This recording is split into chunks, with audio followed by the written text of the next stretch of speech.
देशवासियों सावधान, भाजपाइयों का है दंगे का प्लान। प्यारे देशवासियों, सबसे पहले आप इस वीडियो को सुनिए। ये कार सेवकों को आने का जो समय था वो कार सेवकों को ही मालूम होता है, या आरएसएस के लोग जो अधूरी बात जानते हैं इसको ही मालूम होता है कि आने वाले हैं वो। तो मुसलमानों को कैसे मालूम पड़ा कि डब्बे में लोग बैठे? और ये डब्बा बाहर से नहीं जलाया, अंदर से जलाया गया है। बीच कॉन्स्पिरेसी पूरी जानबूझ करके ये हिंदुओं को जलाओ, हिंदुओं को जलाने के बाद फिर गुजरात में हिंदू मुसलमानों को जलाएंगे। ये गुजरात में अगर गोधरा डब्बा जलाया नहीं गया होता और गुजरात में राइट्स नहीं होते, राज धर्म उस समय निभाया होता, बीजेपी को आने का सवाल पैदा नहीं होता था। 2002 में ऐसा कौन सा चमत्कार हुआ? सिवा हिंदू मुसलमान लोगों ने वोट दिए। सुन लिया आपने, ये शंकर सिंह वाघेला हैं, गुजरात के पूर्व मुख्यमंत्री। कह रहे हैं कि अगर गुजरात का दंगा नहीं होता तो भाजपा के आने का सवाल ही नहीं था। पीएम मोदी 2002 में गुजरात के मुख्यमंत्री थे। सिर्फ मोदी और आरएसएस को मालूम था कि कार सेवक किस डब्बे में बैठे हैं। उस डब्बे में आग बाहर से नहीं, अंदर से लगाई गई।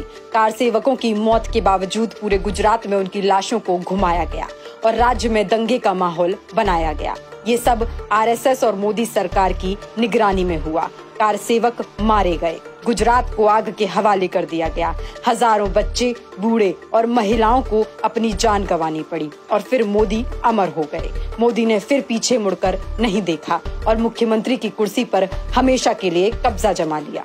ये कहानी आपको इसलिए सुनाई जा रही है क्योंकि पिछले 10 सालों से मोदी ने दिल्ली पर कब्जा जमा रखा है। उन्होंने पिछले 10 सालों में एक भी ऐसा काम नहीं किया जो देश और जनता के हित में हो। मोदी ने सारा काम अपने पूंजीपति दोस्तों के हित में किया। अडानी को दुनिया का दूसरा सबसे अमीर आदमी बना दिया। देश के हवाई अड्डे, रेलवे स्टेशन, सड़कें, माइनिंग सब बड़े बड़े पूंजीपतियों के हाथों में बेच दिया। अब जबकि मोदी के 10 साल पूरे हो चुके हैं, जनता भाजपा से त्रस्त हो चुकी है और मोदी को सत्ता से बेदखल करने का फैसला कर चुकी है। ऐसे में पीएम मोदी पर आरोप है कि वो अपनी सत्ता बचाने के लिए पुराना खेल खेल सकते हैं, यानी देश में गुजरात की तरह का दंगा भड़काया जा सकता है। ये बात मैं नहीं कह रही हूँ, खुद भाजपा के वरिष्ठ नेता ये बात कह रहे हैं। मतलब आप कह रहे हैं कि चुनाव के 2 महीने पहले कोई एक ऐसी बड़ी घटना होगी जो जैसे जिसके नाम पे ये वोट मांग सके।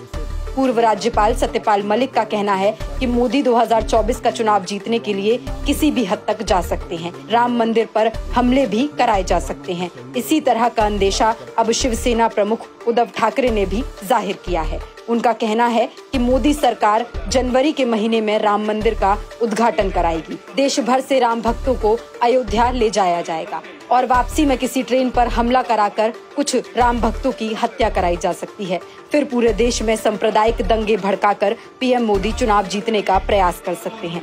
लाखोंच्या संख्येने हिंदू बोलवायचे, बस, गाड्या, ट्रेन सगळ्यांनी यायचं। देशवासियों सावधान, भाजपाइयों का है दंगे का प्लान। खतरे में पड़ सकती है आपकी जान।